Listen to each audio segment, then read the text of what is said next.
Happy hump day! Woo, woo, woo! It's hump day.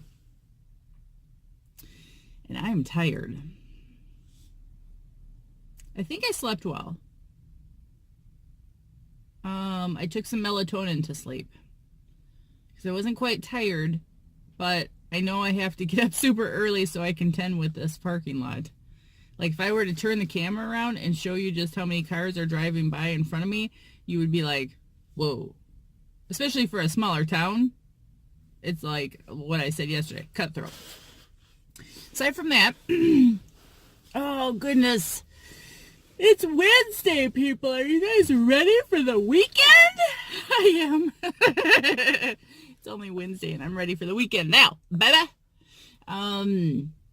Took the dog for a walk this morning, a short walk. I feel like I'm not walking him like I usually do. Now that my step bed is over, I don't even feel like the need to walk anymore like I used to. Like, I used to be on top of it, like, gotta get my 10,000 steps in. But now I'm just kind of relaxed.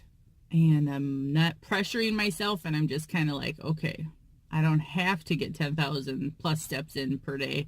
I can get in however many I want and just feel not so much pressure on myself. However, the downside to that is that I'm not moving as much, and I really should be making it up with working out.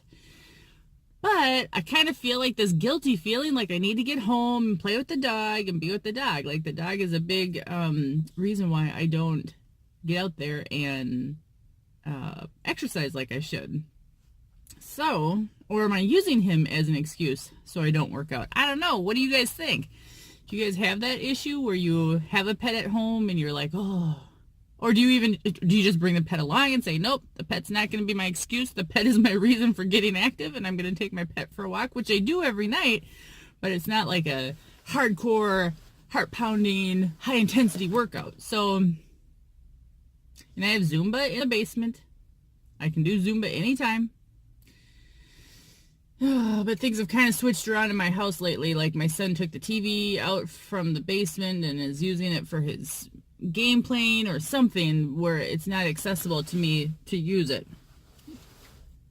How do you think my makeup turned out today? Can you tell?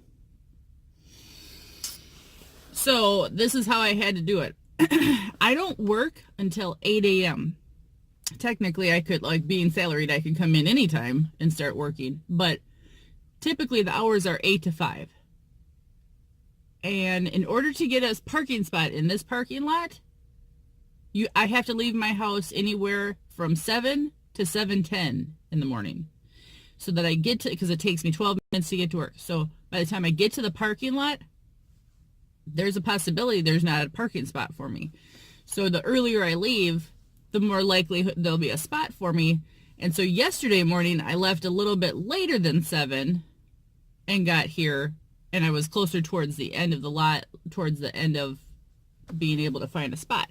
So then today I said to myself, well, I'm just going to do my hair, like blow dry it, get it presentable, and then I'll put my makeup on in the parking lot at work.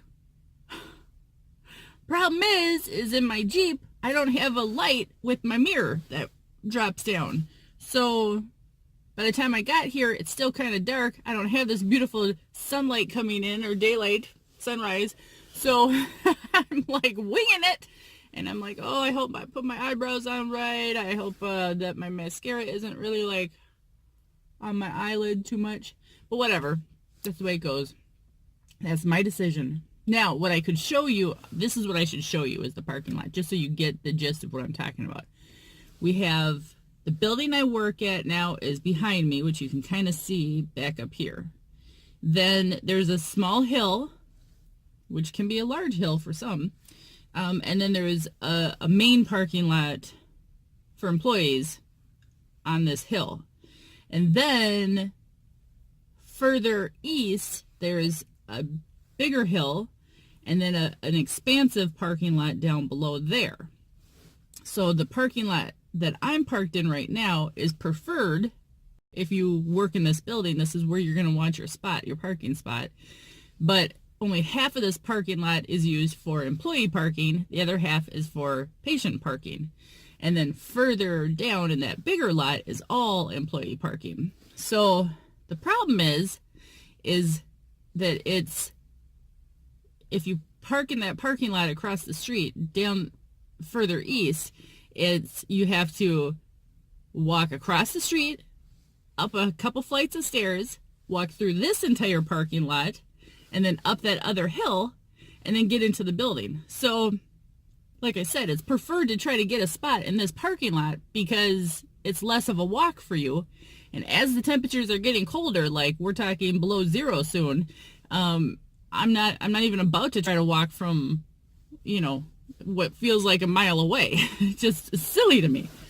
But at the same time, I don't want to be showing up to work 50 minutes before my shift just to sit in my car, put my makeup on, and get cold in my car. I mean, I could go in the building at any point, but I know I'm taking way too much time with this. But I'm just giving you the explanation as to why why I have such a dilemma in the morning getting to the parking lot.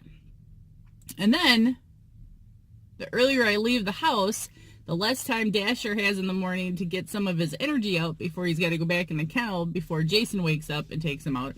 I don't know. It's just kind of like, maybe I should just bite the bullet, go park in that parking lot down below east of me, and sleep in a little longer. What would you guys do? Would you wake up so that you're in your parking lot at work 50 minutes before your shift? Or would you sleep in later and then just walk the mile it takes to get to work? I don't know. I'm pretty fit. I'm pretty young enough to where I don't have any ailments or comorbidities that would stop me from being able to make that walk.